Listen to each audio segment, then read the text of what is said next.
Welcome back to the Deep Dive. Today, we're going to do something a little different. I want to start by asking you to visualize a scene. It's arguably the most famous scene in the history of religion. Okay, set the stage for us. So we are at Mount Sinai. You have the thunder, the lightning, the smoke covering the mountain. Mm-hmm. It is the absolute peak of spiritual experience. The Ten Commandments are being delivered. It's high drama, blockbuster movie stuff. Everyone is looking up at the heavens, trembling. Right. It's the moment of revelation. That vertical connection between humanity and the divine is just wide open. Exactly. And then, immediately after that scene cuts to black, we get a new section. It's called Parashat Mishpatim.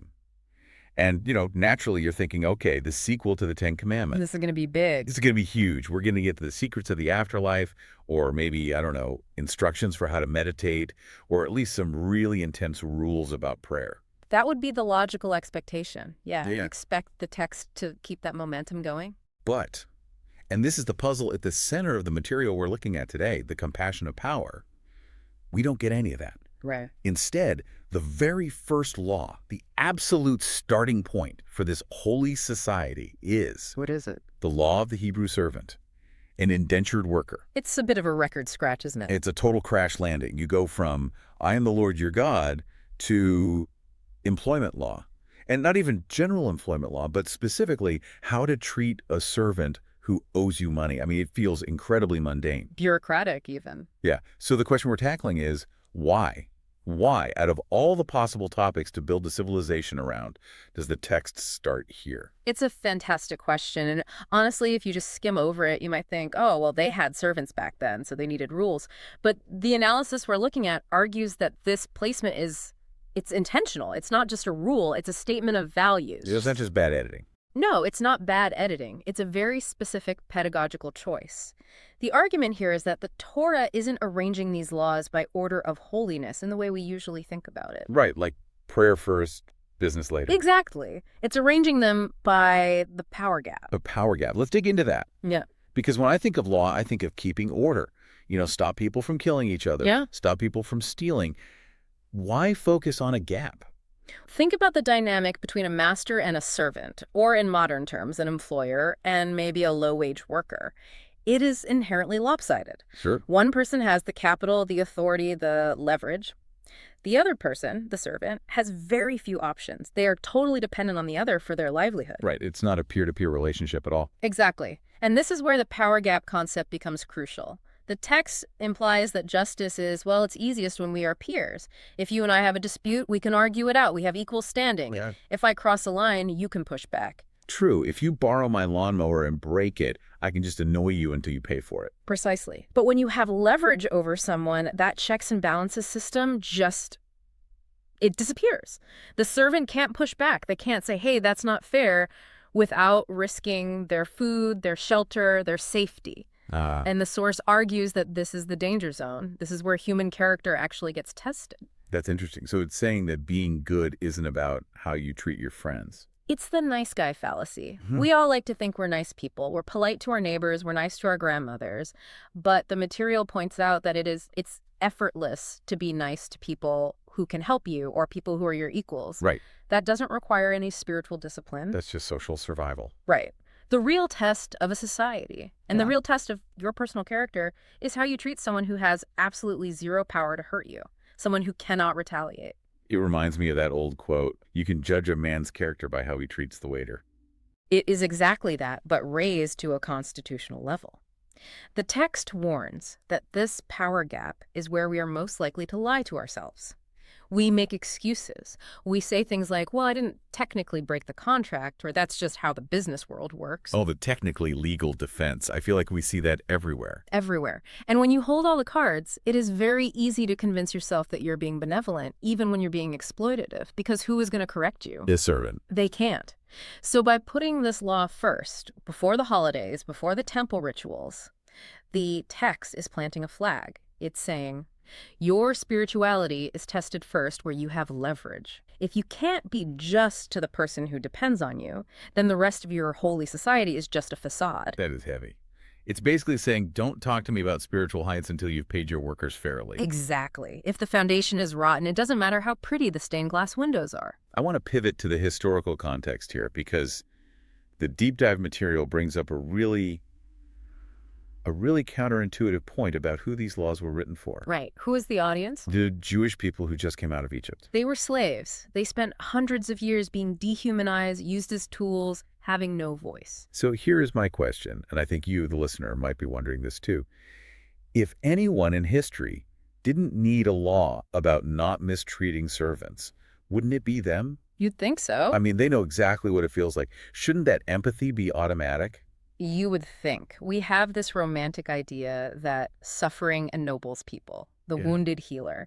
We think that if someone has been a victim, they will naturally be more compassionate. Right, I went through it, so I'll make sure no one else has to. But the analysis here suggests that is a myth, or at least it's not a guarantee. The text points out a harsh reality. Trauma doesn't automatically teach ethics. Often, trauma just teaches you that power is safe and weakness is dangerous. Wow, so the instinct isn't, I want to help the weak, it's, I never want to be weak again. Bingo. And if you aren't careful, the best way to feel not weak is to dominate someone else. It's the cycle of abuse writ large. The source has this incredible line, freedom isn't just getting out, it's a discipline. Freedom is a discipline. I like that. Unpack that a bit more. Well, getting out of Egypt is a physical act. You walk across the border. But getting Egypt out of you, that's psychological. The argument is that the Torah doesn't rely on their memory or their good intentions. It knows that human nature, left unchecked, will replicate the systems it knows. So it builds guardrails. Guardrails. So these laws limiting how long a servant can work, protecting their dignity, these are the guardrails against them becoming the new pharaohs. Yes, because without them, the natural tendency is to exploit what is vulnerable. The source puts it really bluntly. If you don't design your society carefully, slavery comes back in new clothing. Slavery in new clothing. That is a chilling phrase. It is. It means you can change the flags and the titles, but if the dynamic is still, I own you because I have power, then you haven't really left Egypt. You've just changed management. Exactly. So this law isn't just about labor rights. It's an intervention. It's stopping a victim from becoming a victimizer. Precisely. And that requires active, disciplined law. It requires a system that says, no, even though you can do this, you may not. It's teaching them, and us, that freedom is a responsibility. Yeah. It's the responsibility to limit your own power for the sake of someone else's dignity. This really shifts the definition of what it means to be religious, doesn't it? Because I think for a lot of people, myself included, when we hear religious life, we think about the sanctuary. Sure. We think about the rituals, the dietary restrictions, the prayers. The vertical stuff, you and God. But this deep dive suggests that the horizontal relationship between you and your employee is actually the primary religious test. It completely dissolves the wall between the boardroom and the sanctuary. So there isn't a separate business ethics compartment and a religious life compartment. No. The expert analysis emphasizes that God is interested in the contract, the paycheck, and the tone of voice you use with your subordinate. It's all one thing. In fact, the source defines religion here not as what you do when everyone is watching you pray, Right. but how you act when you could get away with it. The get away with it standard. Think about it. If I cheat a generic employee, or if I'm rude to a servant, who is going to stop me? In the ancient world, no one. So if I don't do that, if I restrain myself, it proves that I answer to a higher authority than just my own greed. That's where the holiness comes in. Self-restraint when no one is forcing you. Exactly. If your holiness doesn't extend to the person you hired to clean your house or the intern you're managing, then according to this text, it's not holiness, it's just a hobby. Ouch. Just a hobby. That stings a lot. It's meant to wake us up. I want to talk about this idea of dignity mentioned in the source, because we're talking about servants, and that's a loaded word. In the ancient world, a servant wasn't an employee. They were property. Essentially, yes. Yeah. In many ancient legal codes, like the Code of Hammurabi, if you hurt a servant, it was treated like property damage. You paid the owner for the loss of value. Like scratching a car. Right, a shovel that breathes. But Parashat Mishpatim does something radical. It insists that even in this low social position, the person is still a full human being with rights. If the master hurts the servant physically, the servant goes free. Immediately. That is a massive shift. It's radical equality. The source says a person's worth is not dependent on their service status. That seems obvious to us now, at least we hope it does. But in the context of the ancient world, it was revolutionary. Wow. It's saying that economic dependence doesn't mean a loss of human dignity. Okay, so this is all fascinating historically. Right. We have the trauma of Egypt, the radical new laws, the protection of the vulnerable. But I want to pivot to the now. Because, look, I don't own indentured servants. Our listeners aren't Supreme Court judges. Most of us are just trying to get through the work week. So how does this apply to us? This is where the analysis gets really interesting. The source calls the first law a mirror. A mirror, meaning it reflects us. Yes, because while we might not have servants in the biblical sense, the source argues that we all have what it calls small power. I love that phrase. But it also sounds a little dangerous. What does that look like? well, the source lists examples that really hit home. It's not about being a CEO. It's about being the cool one in a social group or managing a group chat. Oh, no, not the group chat politics. It sounds trivial, but think about the leverage there. You decide who is in and who is out. You decide whose joke gets a laugh and whose gets ignored. That is power. It is. It's social currency. Or think about being a team captain, a club leader, or just an older sibling. In that specific dynamic, you have the upper hand. You set the tone. You possess the leverage. So the question the law is asking isn't just, do you own slaves? It's, how do you handle it when you're the one holding the conch? Exactly. When you have that small bit of authority, do you become more compassionate or do you become more careless? That is the character test. And Yeah. honestly, it's harder than the big stuff. Because with small power, we usually feel like it doesn't count. It's just a text message. It's just an intern. Or it's just a customer service rep. That is the ultimate modern example. Think about when you call a hotline. You are frustrated. The person on the other end is paid to be polite to you. They literally cannot hang up or talk back without losing their job. You hold all the power. And we've all been there. You're angry, you've been on hold for an hour, and you just want to unleash on someone. And that is the Egypt moment. That is the moment where you have to decide, am I going to use my leverage to crush this person because I can, because I'm angry and I'm the customer, or am I going to recognize that this is a human being with dignity? It's uncomfortable to think about because I think we've all failed that test. Of course we have. It's human nature to use the leverage we have. That's why the text calls freedom a discipline. It takes work to stop yourself when you're in the right or when you're the boss and say, I'm going to treat this person with respect even though I don't have to. It brings me back to that idea of the nice guy fallacy we started with. I might think I'm a great person because I volunteer and I donate to charity. But this source is saying, that's great, but how did you speak to the person who messed up your coffee order?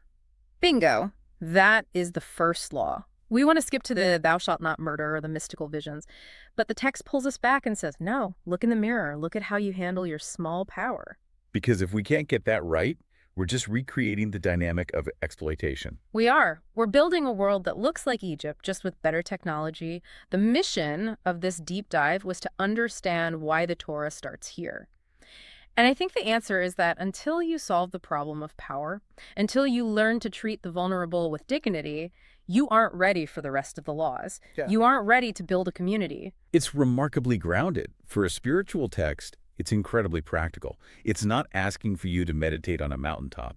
It's asking you to check yourself in the middle of a transaction. That's the beauty of it. It's finding God in the details of how we treat each other.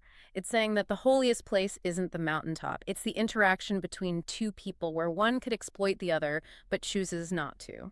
So we've gone from a confusing ancient legal code about servants through the trauma of Egypt and landed right in the middle of our group chats and office dynamics. It's a journey.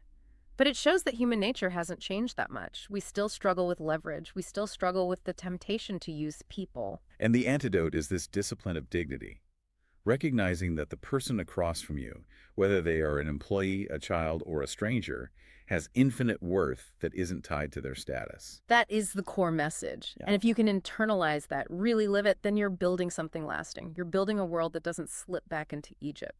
I think that is a powerful place to land. It really changes the way I'm going to look at my interactions this week. But before we wrap up, we always like to leave our listeners with something to chew on. We've covered a lot, but what is the one thing they should take with them? Well, the source ends with a really direct challenge, and I think we should pass it on. I want you to identify one area in your life this week where you hold power. Okay. And again, this doesn't have to be, I'm the boss. No, it could be socially, emotionally, or practically. Maybe it's with your kids.